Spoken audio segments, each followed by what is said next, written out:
ये वीडियो है चंडीगढ़ के मेयर इलेक्शंस की और इस ऑफिसर का नाम है अनिल मासी। इन पर आरोप लगा था कि इन्होंने बैलेट पेपर्स के साथ छेड़छाड़ करी थी। रिपोर्ट्स के अकॉर्डिंग इस इलेक्शन में बीजेपी कैंडिडेट मनोज सरकार को 16 वोट्स मिले और कांग्रेस और आम आदमी पार्टी के अलायंस को 12 वोट्स, लेकिन टोटल 36 में से 8 वोट्स को कुछ रीजंस के चलते इनवैलिड बता दिया गया। इसीलिए कांग्रेस और आम आदमी पार्टी का कहना था कि वो इलेक्शंस हार गए। लेकिन ऐसे और भी कई हादसे हुए हैं जहां इलेक्शंस को बायस्ड और अनफेयर बताया गया है। जैसे कि सैयद सूजा नाम के एक साइबर एक्सपर्ट थे, उन्होंने तो ये तक कह दिया था कि 2014 के जनरल इलेक्शन से फिक्स थे। ऐसे ही कई बार इलेक्शन प्रोसेस की ट्रांसपेरेंसी को लेकर सवाल उठे हैं। अब इन क्लेम्स में कितनी सच्चाई है वो तो हम नहीं बता सकते, लेकिन इन सब इलेक्शन से रिलेटेड प्रॉब्लम्स को एक ऐसी टेक्नोलॉजी ठीक कर सकती है जो कि हमारे बीच काफी टाइम से है, और ये टेक्नोलॉजी है ब्लॉकचेन। लेकिन अब इलेक्शन में इसका फायदा कैसे हो सकता है, उससे पहले हम जल्दी से ये समझ लेते हैं कि ब्लॉकचेन टेक्नोलॉजी क्या होती है। ब्लॉकचेन को आप डिजिटल नोटबुक की तरह समझ सकते हो। सिंपली ये एक ऐसा सिस्टम होता है जिसमें कोई भी डेटा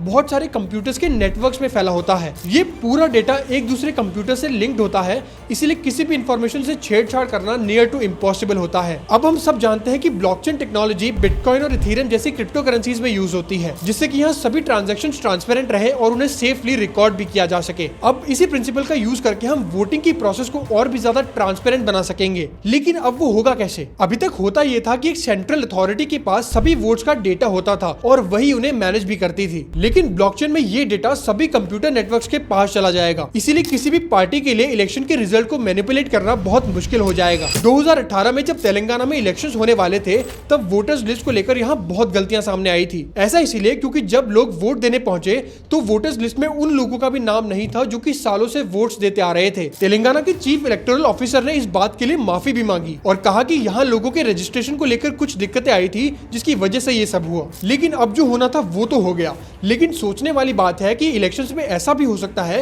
कि आप वोट देने जाओ और आपका नाम वोटर्स लिस्ट में हो ही ना। अब ये प्रॉब्लम भी ब्लॉकचेन की मदद से काफी आसानी से ठीक हो सकती है। जैसे जैसे टेक्नोलॉजी एडवांस होती जा रही है, वैसे ही बड़ी आसानी से एक बायोमेट्रिक वेरिफिकेशन सिस्टम को ब्लॉकचेन के साथ बड़ी आसानी से इंटीग्रेट किया जा सकता है। इससे फायदा ये होगा कि जो भी एक वैलिड और वेरीफाइड वोटर होगा वो बड़ी ही आसानी से वोट देने जा पाएगा और इससे फ्रॉड होने की चांसेस भी बहुत कम हो जाएंगे। इंडिया में एक मेजर प्रॉब्लम ये भी है कि इंडिया की 1/3 पॉपुलेशन वोट डालने जाती ही नहीं है। 2019 के लोकसभा इलेक्शंस में सिर्फ 67% एलिजिबल वोटर्स ने ही वोट डाले थे और करोड़ों के हिसाब से देखा जाए तो लगभग 30 करोड़ लोगों ने वोट्स नहीं डाले थे। अब सरकार इस 67% वाले नंबर को कम से कम 75% तक लेकर जाना चाहती है। डेटा के अकॉर्डिंग ये सब वो लोग हैं जो कि यंग वोटर्स हैं और माइग्रेंट्स हैं। देखो, ब्लॉकचेन की मदद से डिजिटल आइडेंटिटीज बनाई जा सकती हैं और इन आइडेंटिटीज को ब्लॉकचेन में वेरीफाई करके स्टोर किया जा सकता है। अगर आगे चलकर ब्लॉकचेन वोटिंग सिस्टम बनता है तो वोटर्स अपनी इन आइडेंटिटीज का यूज करके उस सिस्टम में लॉगिन कर सकते हैं। साथ ही वो स्मार्टफोन और कंप्यूटर्स की मदद से कहीं से भी वोट डाल सकते हैं। अब मुकेश अंबानी जी की मेहरबानी से इंटरनेट इंडिया में ऑलमोस्ट हर जगह पहुंच चुका है और मोस्ट लाइकली इंटरनेट की दिक्कत तो ब्लॉकचेन में नहीं आने वाली। अब कुछ कंट्रीज तो ब्लॉकचेन टेक्नोलॉजी के साथ पहले से ही एक्सपेरिमेंट स्टार्ट कर चुकी हैं कि इससे वोटिंग प्रोसेस को कैसे इनहैंस किया जा सकता है। 2021 में जापान की सुकुबा सिटी में ब्लॉकचेन टेक्नोलॉजी की मदद से वोटिंग हुई भी थी। अब जापान में माई नंबर नाम का एक आइडेंटिफिकेशन सिस्टम होता है